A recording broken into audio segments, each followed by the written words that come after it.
Mungkin tanpa memperpanjang waktu, kepada Al-Mukarram Ustaz Saifuddin kami persilakan dengan segala hormat. Alhamdulillah, alhamdulillahilladzi hadana lihadza wa ma kunna linahtadiya laula an hadana Allah. Asyhadu an la ilaha illallah wahdahu la syarika lah, syahadatan tunji qailaha minan nar, wa asyhadu anna Muhammadan abduhu wa rasuluh. Allahumma salli wa sallim ala nabiyyina Muhammadin wa ala alihi wa ashabihi wa man istanna bi sunnatihi ila yaumiddin, amma ba'd. Teman-teman dan seluruh jemaah, Assalamualaikum warahmatullahi wabarakatuh. Waalaikumsalam warahmatullahi wabarakatuh. Alhamdulillah, di pagi hari yang cerah ini Allah subhanahu wa ta'ala memperkenankan kita untuk bertemu di tempat ini, di Masjid Darul Anwar, salah satu rumah Allah subhanahu wa ta'ala. Harapan kita adalah semoga Allah subhanahu wa ta'ala amalan kita bernilai ibadah di sisi Allah subhanahu wa ta'ala. Ini adalah salat yang dipersaksikan oleh malaikat. Di dalam Al-Quran dikatakan, Inna Qur'an al-fajri kana mashhuda. Sesungguhnya salat subuh itu adalah salat yang dipersaksikan oleh malaikat. Dan dalam sebuah riwayat hadis, Nabi SAW menyatakan bahwasanya malaikat yang menjaga manusia, itu ada 6. Setiap manusia itu dijaga oleh 6 malaikat. Ada 1 di depan, 1 di belakang, 2 di kanan, 2 di kiri. Yang menariknya, 2 di kanan, 2 di kiri ini yata'aqaban dalam hadis itu. Yata'aqaban artinya saling bergantian, ada shiftnya. Kapan mereka turun? Pertama, ada yang shift asar, ada yang shift subuh. Jadi malaikat yang turun 2 itu kanan dengan kiri, itu turunnya di asar dan dia akan naik pada waktu subuh. Dan ada yang diturunkan subuh, naiknya pada waktu asar. Hal yang menarik bahwa setiap malaikat yang naik menghadap kepada Allah Subhanahu wa taala itu dia akan ditanya oleh Allah. Ya. Apa pertanyaan Allah kepada malaikatnya, dan Allah Maha mengetahui tentang hal itu. Dia akan ditanya, kaifa ataitum ibadi wa kaifa taraktumuh. Bagaimana engkau mendatangi hambaku dan bagaimana engkau meninggalkannya. Orang-orang yang didatangi malaikat dalam keadaan salat, ditinggalkan oleh malaikat dalam keadaan salat, dia akan menjawab begini, atainahum wa hum yusallun wa taraknahum wa hum yusallun. Ya Allah, kami datangi hambamu dalam keadaan dia melakukan salat asar, ya. Dan kami tinggalkan hambamu dalam keadaan dia melaksanakan salat subuh. Masya Allah, sungguh indah laporan malaikat kepada Allah tentang kita. Tapi coba kita bayangkan kalau seandainya pada saat itu kita bermaksiat kepada Allah Subhanahu wa ta'ala. Coba kita bayangkan kalau seandainya pada saat itu kita masih tertidur di atas ranjang dan katil-katil kita. Apa yang terjadi? Apa laporan kira-kira malaikat kepada Allah Subhanahu wa ta'ala? Maka ini adalah kesyukuran yang sangat-sangat besar. Karena tidak semua orang itu yang mendapatkan hidayah, mendapatkan taufik. Ada orang yang mendapatkan hidayah tapi dia tidak dapat taufik. Dan yang terbaik adalah ketika dia dapat hidayah, dia mendapat taufik. Ya, mungkin perbedaannya adalah banyak orang yang mendengarkan azan, tetapi belum tentu mendapatkan kesempatan untuk datang dan menginjakkan kakinya di masjid ini. Banyak orang yang mendengarkan azan. Azan itu hidayah, tetapi taufiknya dia belum sampai ke sini. Maka itulah para ulama menjelaskan perbedaan antara taufik dengan hidayah. Maka ini Masya Allah, kita sudah mendapatkan taufik, kita mendapatkan hidayah, kita mendapatkan taufik, kita berada di tempat ini. Ya, dan lebih daripada itu bahwa kita bisa bersilaturahim dengan DKM masjid, bisa bersilaturahim dengan al-ustadz, asatizah, para ulama, cendekiawan yang ada di masjid ini, sekaligus dengan jemaah. Dan ini adalah hal yang luar biasa, ya. Di samping juga bahwa setiap langkah kita menuju ke masjid itu dihitung apa? Ibadah di sisi Allah Subhanahu wa ta'ala. Maka berangkat ke masjid itu adalah keuntungan yang luar biasa sebenarnya. Keuntungan yang luar biasa. Di dalam hadis kan dikatakan, tidaklah seseorang melangkah menuju ke masjid itu kecuali Allah jatuhkan dosa-dosanya, Allah angkat derajatnya. Langkah loh. Bayangkan kalau seandainya ada yang dari Batam Center ke sini, berapa langkah itu. Ya, kalau ada yang bertanya, Ustadz, kami ini kan rider, born to ride to Jannah. Ya, kan? Ada ulama mengatakan hitungan putaran bannya itu dihitung katanya. Tetapi Masya Allah, artinya ini adalah sebuah kemauan yang luar biasa. Apalagi kalau seandainya motonya adalah born to ride to Jannah. Cuma saya mungkin sedikit memberikan masukan. Kalau seandainya rompinya itu terlalu ramai di belakang, gak usah dipakai untuk sholat. Karena jangan sampai mengganggu orang yang di belakangnya. Jangan sampai Allahu Akbar dilihat, Masya Allah, ini sudah nggak khusyuk. Tanpa kita sadari, kita sudah menjadi penyebab dia tidak khusyuk. Oke, salawat dan salam kepada Nabi kita Muhammad sallallahu alaihi wasallam, Nabi akhir zaman. Kita senantiasa berharap mudah-mudahan segala tindak tanduk kita itu sesuai dengan apa yang telah ditunjuk ajarkan oleh Rasulullah sallallahu alaihi wasallam. Kenapa? Karena di dalam Al-Quran juga dikatakan laqad kana lakum fi rasulillahi uswatun hasanah. Sungguh dalam diri Nabi sallallahu alaihi wasallam terdapat uswah hasanah. Maka kita berharap tindak tanduk kita, amalan kita sesuai dengan apa yang telah ditunjuk ajarkan oleh Rasulullah sallallahu alaihi wasallam.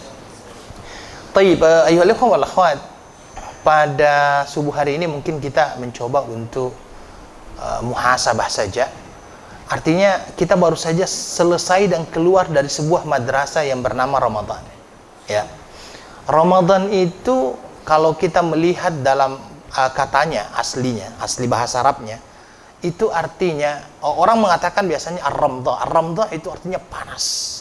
Ya, panas. Artinya orang-orang yang sudah masuk dan keluar dari madrasah Ramadan adalah bagaikan emas yang sudah ditempa dan akhirnya menghasilkan sesuatu yang berharga. Maka begitulah madrasah Ramadan menghasilkan manusia-manusia yang hebat. Oke? Tetapi yang perlu dijaga setelah kita Ramadan itu seperti yang disampaikan tadi oleh MC bahwa kita perlu untuk senantiasa menjaga amalan kita. Berterusan.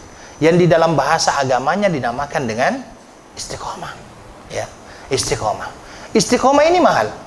Istiqomah ini mahal. Tidak mudah yang namanya istiqomah itu. Karena itulah ketika seorang sahabat Nabi sallallahu alaihi wasallam datang kepada Rasulullah sallallahu alaihi wasallam, dia berkata apa? Ya Rasulullah, kulli fil islami qawlan la as'alu anha ghairak. Ya Rasulullah, berikan saya satu kata. Yang mana kata ini adalah kata yang memotivasi saya, yang mana kata ini kalau seandainya saya dapatkan dari engkau ya Rasulullah, saya tidak perlu bertanya kepada orang lain. Kulli fil islami qawlan la as'al anha ghairak. Nabi berkata apa? Qul amantu billahi thumma istaqim. Katakanlah, sesungguhnya saya beriman kepada Allah, kemudian istiqamalah. Ya, kemudian istiqamalah. Tapi saya katakan tadi dari awal bahwasanya yang namanya istiqamah ini tidak mudah. Kenapa tidak mudah? Karena di dalam setiap fase kehidupan manusia itu ada yang namanya pasang surut.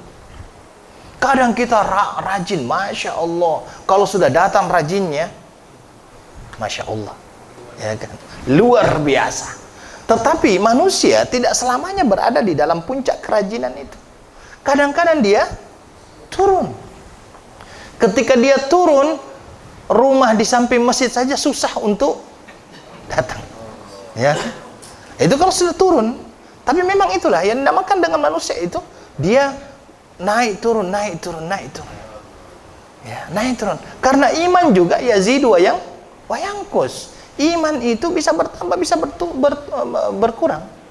Makanya Nabi Shallallahu Alaihi Wasallam itu senantiasa, dan sahabat-sahabat Nabi Shallallahu Alaihi Wasallam biasa ketika beliau bersama dengan sahabatnya, beliau mengatakan apa? Ta'al nujaddid imanana. Ayo, mari kita memperbarui keimanan kita. Karena iman itu turun naik, turun naik. Ya, seperti rupiah lah, kadang naik, kadang turun, kadang naik, kadang turun gitu. Ya. Jadi ini yang disampaikan oleh Nabi Shallallahu Alaihi Wasallam. Dan dikarenakan ianya tidak mudah, maka hadiahnya juga bukan kipas angin. Ya. Karena ianya tidak mudah, hadiahnya surga. Di dalam Al-Quran Allah Subhanahu wa taala menyatakan, "A'udzubillahi minasyaitonirrajim. Bismillahirrahmanirrahim. Innal ladzina qalu rabbuna Allah tsumma istaqamu tatanazzalu 'alaihimul malaika alla takhafu wa la tahzanu wa abshiru bil jannati allati kuntum tu'adun. Nahnu awliya'ukum fil hayatid dunya wa fil akhirah. Wa lakum fiha ma tashtahi anfusukum wa lakum fiha ma tad'un. Nuzulan min ghafurir rahim." Ayat ini menyatakan apa? Innal ladzina qalu rabbuna Allah. Sesungguhnya orang-orang yang berkata, Tuhan kami adalah Allah, ilah kami adalah Allah. Tsumma istaqamu. Kemudian dia istiqamah di atas keimanannya. Dalam ayat selanjutnya dikatakan begini, tatanazzalu alaihimul malaika. Malaikat-malaikat akan turun kepadanya. Tapi pertanyaannya, kapan malaikat itu turun? Ya, kapan malaikat itu turun?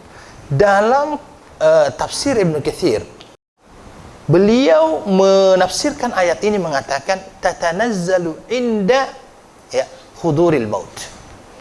Dia, malaikat-malaikat ini akan turun kepada orang tersebut ketika dia dalam keadaan sakaratil maut wa huduril maut wa huduril ajal, dalam keadaan sakaratul maut. Kenapa? Malaikat yang datang kepada manusia ketika dia mau mati ataupun wafat itu bukan satu macam, ada dua macam. Makanya coba lihat di dalam surah An-Nazi'at. Di dalam Al-Quran dikatakan, A'udzubillahi minasyaitonirrajim, wan-nazi'ati gharqa wan-nasyitati nashta.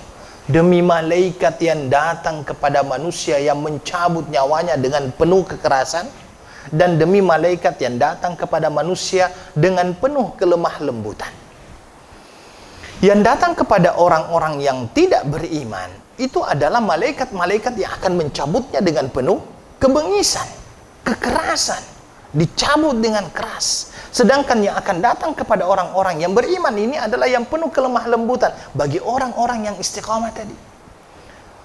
Malaikat yang datang dengan penuh kelemah lembutan, dengan penuh kasih sayang, dia akan berkata, la takhaf wa la tahzan.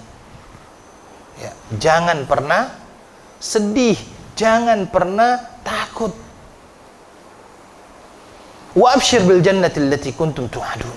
Dan dengarkanlah kabar gembira berupa syurga yang Allah janjikan buat kalian. Syurga isinya.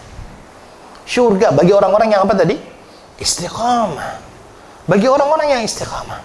Dan ada satu tips, cara untuk mengetahui apakah amalan ibadah kita ini diterima oleh Allah atau tidak. Apa itu? Kalau seandainya kita dibukakan oleh Allah pintu-pintu kebaikan setelah kita melaksanakan ibadah, berarti itu adalah tanda diterimanya amal ibadah kita. Kalau seandainya misalnya ada orang yang pergi haji, kemudian setelah itu ada orang yang melihatnya, ini Pak Haji ini sama aja, berangkat, sebelum berangkat haji nggak pernah ke masjid, setelah haji pun nggak pernah ke masjid, misalnya kan. Nah berarti mungkin saja amal ibadahnya tidak diterima oleh Allah. Karena kalau orang diterima amal ibadahnya oleh Allah, Allah bukakan pintu kebaikan baginya untuk dia masuki. Inilah bukti daripada yang namanya keimanan tersebut diterima oleh Allah Subhanahu wa taala. Maka inilah pentingnya istiqamah. Mungkin pertanyaannya sekarang, Ustaz, saat ini sangat susah yang namanya istiqamah. Sangat susah yang namanya istiqamah. Bangun dari tidur saja kita sudah bermaksiat. Ya, bangun dari tidur, lihat kalender. Kalender gambarnya nggak senonoh. Ya kan? Masuk ke toilet, ya kan? Masuk ke toilet, toilet pun punya sabun. Sabunnya gambarnya juga tidak senonoh. Jadi, mulai dari bangun tidur itu kita sudah dihadapkan dengan berbagai macam kemaksiatan, sadar atau tidak. Sehingga yang namanya istiqamah itu tidak mudah. Dan bahkan kadang-kadang ketika orang mencoba untuk istiqomah di atas agamanya, dia dikatakan ketinggalan zaman. Ya kan? Makanya yang namanya istiqomah itu tidak mudah. Maka Syekh Abu Bakar Jabir Al-Jazairi dalam kitab Minhajul Muslim, karangan beliau mencoba untuk memberikan beberapa tips. Kata beliau, untuk istiqomah di atas jalan yang lurus ini, ya, di atas agama yang hanif ini ada beberapa cara. Yang pertama, kata beliau adalah sering-seringlah muhasabah. Muhasabah. Apa itu muhasabah? Introspeksi diri. introspeksi diri. Bagaimana caranya? Cobalah, ada ulama yang menyatakan cara introspeksi diri itu sebelum tidur jangan langsung krok gitu kan, ngorong gitu. Tidak. Jadi sebelum tidur itu cobalah untuk Anda berpikir, hari ini ya kira-kira banyak dosa kah atau banyak pahala? Banyak dosa kah atau banyak pahala? Coba difikirkan. Oh, tadi pagi saya bangun, saya marah-marah sama istri, dosa 1. Lambat ke masjid 2. Atau mungkin terlambat bangun, aduh, sudah banyak dosa ini. Saya menggibah ini. Coba difikirkan itu, berapa dosa sih? Ya. Dan inilah akhirnya rahasia. Kenapa Nabi Shallallahu Alaihi Wasallam mengatakan kalian itu tidak akan pernah masuk surga karena amalan kalian, ya kan? Dalam hadis kan dikatakan demikian. Innakum la tadkhulunal jannata bi'amalikum. Kalian tidak akan pernah bisa masuk surga dengan amalan kalian, tetapi dikarenakan apa? Ridho Allah Subhanahu wa taala. Kenapa? Karena kalau kita mencoba untuk menimbang-nimbang antara dosa dengan pahala dalam seharinya, kira-kira lebih banyak mana? Lebih banyak dosa. Ya. Makanya tadi yang dibaca oleh Pak Imam itu, ya ayyuhalladzina amanu taqullaha wal tanzur nafsum ma qaddamat lighad wattaqullah. Itu menunjukkan ayat muhasabah itu. Wahai orang-orang yang beriman, bertakwalah kepada Allah, wal tanzur nafsum ma qaddamat lighad. Hendaklah seseorang ataupun setiap jiwa itu mengetahui apa yang akan dia persiapkan untuk masa yang akan datang. Maka dia perlu muhasabah. Paling tidak, cobalah pikirkan dulu dosa masa lalu saya berapa? Dosa saya hari ini berapa? Bulan ini berapa dosa saya? Apa saja yang saya lakukan? Dosa besar, dosa kecil, itu semuanya kita pikirkan itu. Yang pada akhirnya menjadikan kita tunduk malu di hadapan Allah Subhanahu wa taala. Dan inilah yang akhirnya bisa mengontrol amalan kita, muhasabah. Jadi istiqamah itu yang akan membawa kita, ya, muhasabah ini yang akan membawa kita kepada istiqamah.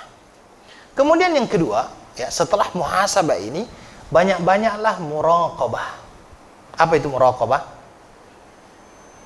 Selalu merasa diawasi oleh Allah.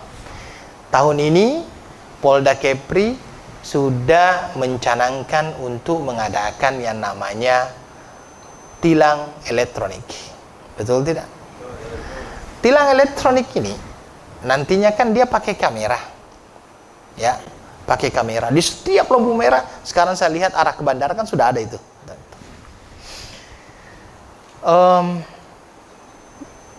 Kebetulan saya juga di Singapura, ya, pernah bekerja di sana. Itu taxi driver yang ada di Singapura, kalau seandainya dia tahu di depan ada kamera, apa yang dia lakukan? Dia akan senantiasa hati-hati. Dan saya kira kalau tilang elektronik ini diadakan di apa namanya? Di Batam, saya yakin banyak orang yang hati-hati. Mau lampu merah saja, oh jangan. Ada kamera di depan. Itu kameranya manusia. Itu kameranya manusia. Coba Anda pikirkan bagaimana kameranya Allah Subhanahu wa taala. Bagaimana kameranya Allah Subhanahu wa taala. Dan kalau kita mencoba untuk mengkaji surah Az-Zilzalah. Zilzalah masih ingat ya? A'udzubillahi minasyaitonirrajim. Bismillahirrahmanirrahim. Idza zulzilatil ardu zilzalaha wa akhrajatil ardu athqalaha wa qala al-insanu ma laha yauma idzin tuhadditsu akhbaraha bi anna rabbaka wahalaha. Ketika ayat yauma idzin tuhadditsu akhbaraha itu ditafsirkan oleh ulama, termasuk salah satunya adalah Syekh Muhammad bin Shalih Al-Utsaimin dalam tafsir Ibnu Juz Ammah. Saya mungkin kalau seandainya ada yang mau baca tafsir Juz Ammah boleh merujuk ke sini. Beliau mengatakan begini, yauma idzin tuhadditsu akhbaraha, pada hari itu semua benda akan berbicara. Semua benda akan berbicara. Manusia di hadapan Allah boleh menyangkal. Makanya di dalam sebuah hadis dikatakan orang yang paling besar juga nanti iqabnya di hari kiamat adalah orang ketika ditanya oleh Allah dia menyangkal. Kamu lakukan ini? Tidak. Kamu lakukan itu? Tidak. Kamu lakukan ini? Tidak. Dia semuanya menyangkal. Kemudian akhirnya Allah Subhanahu wa taala berkata kepada dia, siapa yang kamu percaya? Anggota tubuh kamu percaya? Ya. Makanya pada saat dia mengatakan saya lebih percaya kepada tubuh saya, maka tubuhnya lah yang berbicara. Di dalam surah Yasin kan dikatakan, ya, yang akan berbicara adalah apa? Tukallimuna aydihim wa tashhadu arjuluhum. Yang akan berbicara pada waktu itu adalah tangan-tangan mereka, yang akan menjadi saksi adalah kaki-kaki mereka. Ya. Dan di dalam penafsiran yang lebih luas dikatakan bahwa setiap tempat di mana manusia itu berpijak pada hari kiamat akan bersaksi di hadapan Allah Subhanahu wa taala. Rompi yang antum semuanya pakai bersaksi di hadapan Allah bahwa pada hari Ahad, tanggal berapa ini? Kamis, Jumat, Sabtu, Ahad, 4 Syawal, saya hambamu ini ya Allah memakai saya berada di Darul Anwar. Handphone yang kita pakai akan menjadi saksi. Ya Allah, tengah malam dia lain-lain lihatnya ini ya Allah, sendirian. Ya. Handphone kita akan menjadi saksi. Dia yang akan berbicara. Makanya ketika orang yang di hadapan Allah ini bertanya, ya Allah, kok bisa yang lainnya berbicara? Kenapa bisa bicara? Dia bertanya kepada kulitnya, lima syahidtum alaina. Kenapa kamu bisa menjadi saksi bagi kami? Apa kata kulit-kulit yang berbicara ini? Antaqanallahu alladhi antaqa kulla syai'. Allah yang menjadikan kami berbicara sebagaimana Allah menjadikan semuanya berbicara. Maka songkok yang kita pakai akan menjadi saksi pada hari kiamat. Baju yang kita pakai akan menjadi saksi pada hari kiamat. Jam tangan yang kita pakai akan menjadi saksi pada hari kiamat. Motor yang kita pakai akan menjadi saksi pada hari kiamat. Oh, malam minggu kemarin saya dipakai bonceng pacar ya Allah. Astagfirullah. Itu bisa seperti itu. Ya. Tangan ini Allah akan memberikan kepada dia izin untuk bersaksi. Bagaimana kalau seandainya barang yang kita pakai ini lebih banyak bersaksi kejahatan terhadap kita? Maka itulah di dalam Al-Quran dikatakan ketika Allah memberikan kitab catatan amal ibadah seseorang, orang itu buka, ya, catatan amal ibadahnya diberikan oleh Allah kepadanya, karena orang yang namanya catatan amal ibadah itu pemberiannya bagaimana?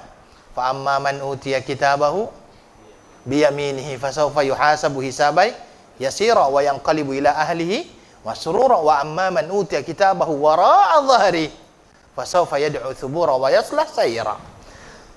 Catatan amal ibadah seseorang itu akan diberikan dengan dua cara. Yang pertama dengan tangan kanannya, dan yang kedua dari arah belakang, ya kan? Ketika orang-orang diberikan catatan amal ibadah tersebut, kemudian dia buka, dia bertanya, "Mali hadzal kitab la yughadiru saghiratan wala kabiratan illa ahsa." Ya Allah, buku apa ini ya Allah? Catatan amal apa ini ya Allah? Sesuatu yang kecil ataupun besar tidak ada yang tertinggal sama sekali kecuali di dalamnya tercatat. Kecuali di dalamnya tercatat. Maka Allah mengatakan itu adalah catatan amal ibadahmu. Orang yang beriman yang tetap ada.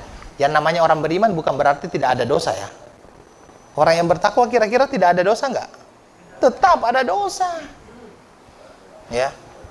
Orang-orang yang beriman ini itu mendapatkan perlakuan khusus dengan Allah. Dalam riwayat dia akan berduaan dengan Allah Subhanahu wa taala, ditunjukkan, "Nih coba lihat catatan amal ibadahmu." Kemudian setelah itu dia lihat. Ya Allah, kok banyak sekali merahnya ini. Ya kan? Kemudian Allah berkata, "Hal zalamaka ibadi." Kalau bahasa kitanya itu, kira-kira malaikatku salah catat enggak itu? Ya.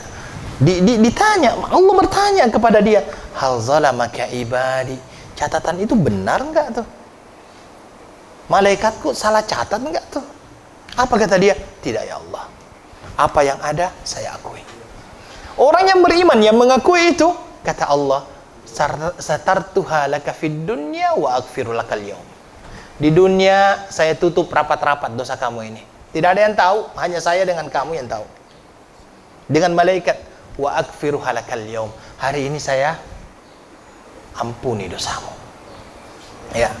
Maka ayo ikhwah begini. Anda kalau punya dosa, jangan diumbar. Anda kalau punya dosa jangan diumbar. Kenapa? Nabi Shallallahu Alaihi Wasallam mengatakan, Allah itu akan menerima taubat seseorang illal mujahirun. Allah itu menerima taubat seseorang kecuali mujahirun. Mujahirun itu apa? Orang yang berdosa, Allah tutup, dia ungkap. Tadi malam 2 botol. Untuk apa? Itu mengungkap kemaksiatan. Inilah yang akan menjadikan orang ini tidak diampuni dosanya oleh Allah Subhanahu wa taala. Dan itu yang dinamakan dengan muraqabah. Maka yakin dan percayalah teman-teman semuanya. Mimbar akan menjadi saksi, mic akan menjadi saksi, semuanya akan menjadi saksi. Dan kalau seandainya kita meyakini itu, inilah yang dinamakan dengan muraqabah. Senantiasa merasa apa? Diawasi oleh Allah Subhanahu wa taala. Satu cerita Umar bin Khattab, saya kira antum pernah tahu ini, yaitu ketika Umar bin Khattab, jadi Umar bin Khattab ini kan sukanya keliling-keliling nih. Ya, inilah belusukan yang sebenarnya. Kemudian tiba-tiba dia mendengarkan ada percakapan seorang ibu dengan anaknya penjual susu kan? Ya, penjual susu, kemudian dia dengarkan ibunya, wah hari ini kita dapat susu sedikit nak, kata anaknya, alhamdulillah. Kemudian ibunya berkata, tapi kan kita punya kebutuhan banyak, tambahlah sedikit. Tambah apa namanya? Tambah air. Tambah air, kemudian gak ada yang tahu. Kata anaknya, kalau seandainya manusia tidak tahu, maka Allah yang tahu. Umar mendengar percakapan ini, langsung pulang ke rumahnya, kumpulkan anak laki-lakinya. Kata Umar, saya inginkan salah satu di antara kalian menjadi suami untuk anak ibu itu. Waktu itu anak laki-lakinya tidak ada yang berani angkat tangan. Kata Umar, kalau kalian tidak mau, saya yang lamar. Ya, kan? Kemudian akhirnya kata salah seorang di antara mereka, saya yang akan menjadi ini. Kemudian dipersunting, ya, menjadi, dan dari istilahnya keturunan itulah muncul yang namanya Umar bin Abdul Aziz. Ini adalah merupakan hal yang memang luar biasa. Ketika seseorang itu merasa senantiasa diawasi oleh Allah, Masya Allah. Karena terkadang ketika kita sudah sendirian itu, ya, sudah sendirian, kita itu merasa tidak diawasi oleh Allah. Tidak ada orang yang tahu kok. Ya memang tidak ada orang yang tahu, tetapi malaikat tahu. Allah tahu. Dan apa yang kita pakai ini akan menjadi saksi di hadapan Allah Subhanahu wa taala. Ketika seseorang berzina, apapun yang dia pakai berzina akan menjadi saksi di hadapan Allah Subhanahu wa taala. Ini yang kedua, muraqabah. Jadi yang pertama tadi apa? Muhasabah, kemudian yang kedua adalah muraqabah. Ya. Kemudian selanjutnya adalah muaqabah. Muaqabah itu berikan sekali-kali itu hukuman untuk diri kalau seandainya dia melanggar. Ya, berikan sekali-kali hukuman untuk diri kalau seandainya dia melanggar. Seperti Umar bin Khattab, Utsman atau Umar ini, saya agak keliru apakah Umar atau Utsman, yang pada suatu hari dia sibuk di kebunnya. Ya, dia sibuk di kebunnya.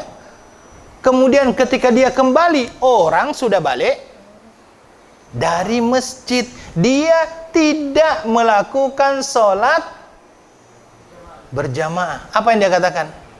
Rugi saya tidak berjamaah dikarenakan kebun ini, maka mulai hari ini kebun ini saya infakkan. Gitu ya.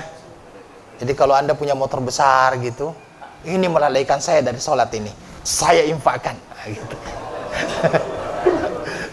Sampai di sana, karena memang akhirnya orang-orang yang istiqomah ini cara berpikirnya bukan lagi dunia oriented, tapi akhirat oriented. Ya. Cara berpikir orang istiqomah itu bukan dunia oriented, tapi akhirat oriented. Para sahabat dulu berani untuk mengorbankan hartanya itu karena pikirannya itu, cara berpikirnya, mindsetnya itu akhirat oriented, not dunia oriented. Inilah yang dikisahkan oleh Abu Dahda, ya, seorang sahabat Nabi Shallallahu Alaihi Wasallam ini bernama Abu Dahda. Abu Dahda ini sebenarnya dia muncul di akhir cerita. Jadi ceritanya itu, ada dua orang sahabat Nabi ini berselisih.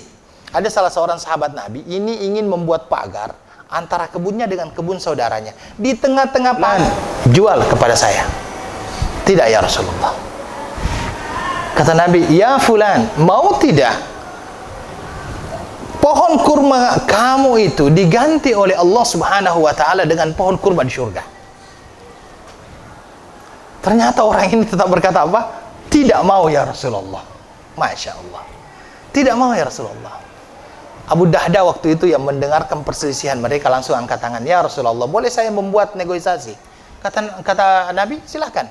Kata Abu Dahda, wahai fulan, kamu tahu siapa saya? Ya, saya tahu kamu siapa. Kamu adalah pemilik kebun terbesar di kota Madinah Al-Munawwarah. Di dalamnya ada 600 pohon kurma. Dan buah kurma kamu ini adalah buah kurma yang terbaik. Kata Abu Dahda, mau tidak? Satu pohon kurma yang menjadi perselisihan kamu dengan teman kamu itu, saya ganti dengan satu bidan kebun. Di dalamnya 600 pohon kurma, itu semuanya menjadi milik kamu. Siapa yang tidak mau? Akhirnya dia berkata, ya saya mau. Deal, deal. Nabi, kemudian Abu Dahda berdiri, ya Rasulullah, tawaran kamu tadi itu masih berlaku nggak untuk saya? Apa itu?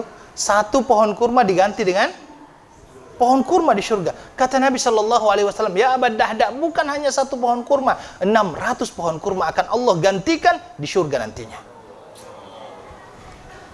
Deal, kata begitu. Kemudian akhirnya Abu Dahda balik di kebunnya. Di kebunnya itu kan ada rumahnya, ada sumurnya, segala sesuatunya ada. Ketika dia sampai di sana, dia lihat anak-anaknya bermain-main, istrinya di situ, anak-anaknya bermain-main.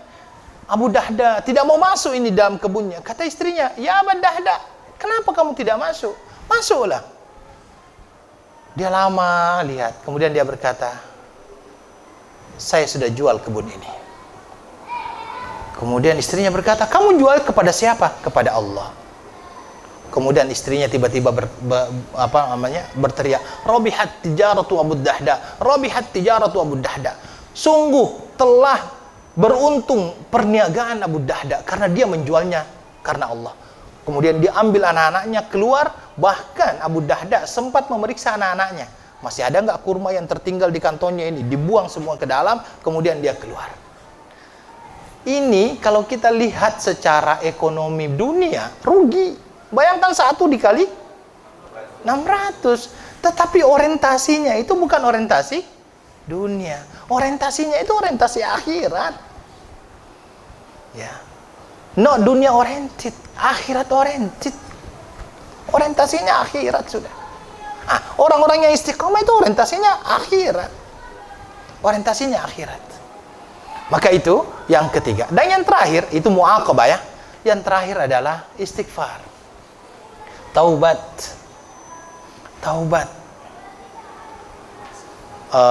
Mungkin di akhir khutbah ini, karena ini saya kira sudah mau syuruk ya.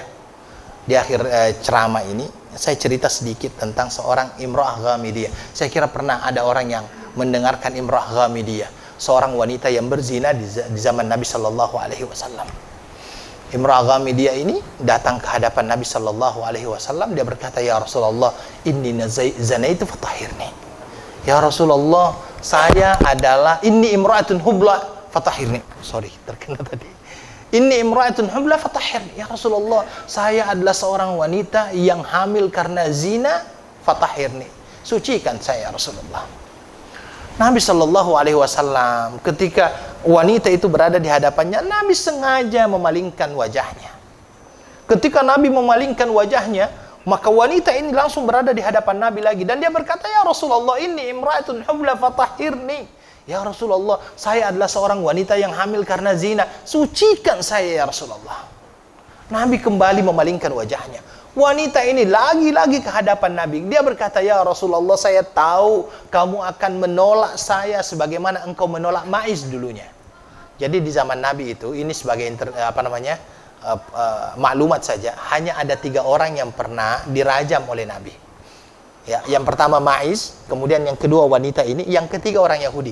Tapi orang Yahudi itu ketika berzina, orang Yahudi datang kepada Nabi, ya Rasulullah, ini ada wanita kami yang berzina ini. Apa hukumannya? Kata Nabi, nggak usah lihat ke Al-Quran, lihat ke kitab kalian. Ketika dia lihat kitabnya, zina, orang yang berzina dihukum rajam. Kata Nabi, laksanakan. Itu hanya tiga itu. Nah, Imra'ah Media ini dia berkata, ya Rasulullah, saya tahu engkau akan menolakku sebagaimana dulu engkau menolak Ma'iz, ya Rasulullah. Sucikan saya. Kata Nabi SAW, irji'i hatta tadai. Kembalilah dulu sampai engkau melahirkan. Kemudian akhirnya wanita ini kembali ketika dia kembali itu seharinya diisi dengan yang namanya taubat istighfar. Yang namanya api kemaksiatan ini masih membakar dirinya dan dia tidak merasa selesa dengan itu. Dia tidak merasa tenang dengan itu. Kemudian setelah itu dia melahirkan, baru saja dia melahirkan, bayinya masih merah, dia langsung berada di hadapan Nabi Shallallahu Alaihi Wasallam. Dia berkata, ya Rasulullah, sayalah wanita yang pernah datang kepadamu berzina, mengakui perzinahan saya minta disucikan dan sekarang saya sudah melahirkan anak. Ini anak saya, ya Rasulullah. Kata Nabi Shallallahu Alaihi Wasallam, irji hatta tufattimi, kembali dulu, berikan dulu susu dia. Kembali lagi wanita ini. Para ulama berkata ya, kalau seandainya wanita ini kembali dan tidak kembali kepada Nabi, Nabi juga tidak akan pernah cari dia. Nabi juga tidak akan pernah cari dia. Tidak akan dicari oleh Nabi.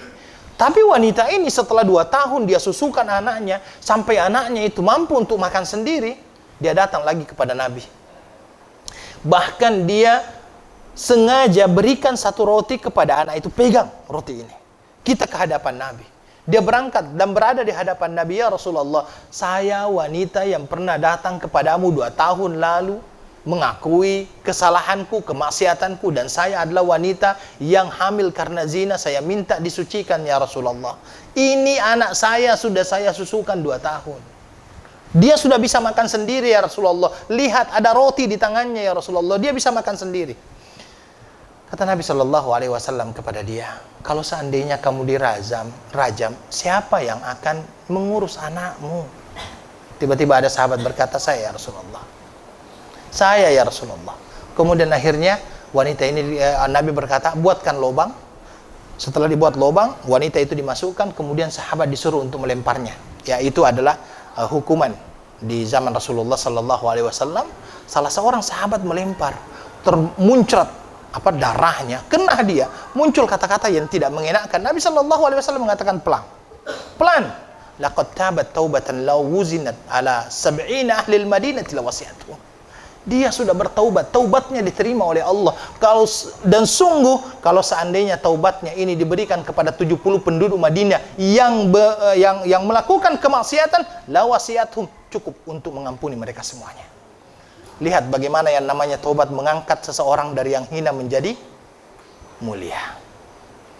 Maka tidak salah kalau seandainya orang beristighfar itu, ya astagfirullah. Nabi itu paling sedikit istighfarnya berapa kali? 70 marrah. Kadang-kadang 100 kali.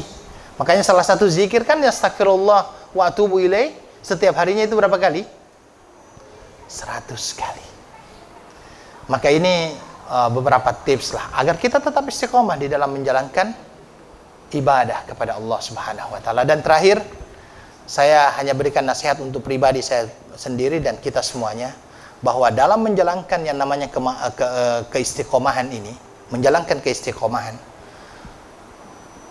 istilahnya sedikit demi sedikit, lama-lama jadi bukit. Nggak usah langsung memaksakan dirinya, wah tadi pagi saya dengar Ustaz Saifuddin bicara masalah istiqomah. Malam ini saya akan tahajud 11 rakaat, per rakaatnya 1 juz. Nggak usah juga. Jadi ada yang dinamakan dengan tadriji. Ya, kalau seandainya nggak pernah sholat tahajud, malam ini saya tahajud dulu lah. Berapa rakaat? 4 rakaat ditambah dengan witir 3. Nanti kalau sudah 1 bulan tambah 6 tambah 3, tambah lagi 8 tambah 3, begitu seterusnya. Jadi perlu untuk ada namanya proses. Wallahu ta'ala alam. Dan Nabi mengatakan khairul a'mali adwamuha wa in qalla, sebaik-baik amalan berterusan walaupun sedikit, berterusan walaupun sedikit demi sedikit. Syukran, saya kira itu yang bisa saya sampaikan pada pagi hari ini. Mudah-mudahan Allah Subhanahu wa taala senantiasa memberi kepada kita kesehatan, ya, hidayah, taufik dalam menjalankan ibadah. Syukran, saya akhiri dengan doa kafaratul majlis. Subhanakallahumma bihamdika asyhadu an la ilaha illa anta astaghfiruka wa atubu ilaik. Wa akhiru da'wana alhamdulillahi rabbil alamin. Wassalamualaikum warahmatullahi wabarakatuh. Salam alaika salawatullah alaika ya Nabi, salam alaika ya Rasul, salam alaika ya Habib, salam alaika salawatullah alaika anta syamsun anta badrun anta nurun fawqa nurin anta hikmin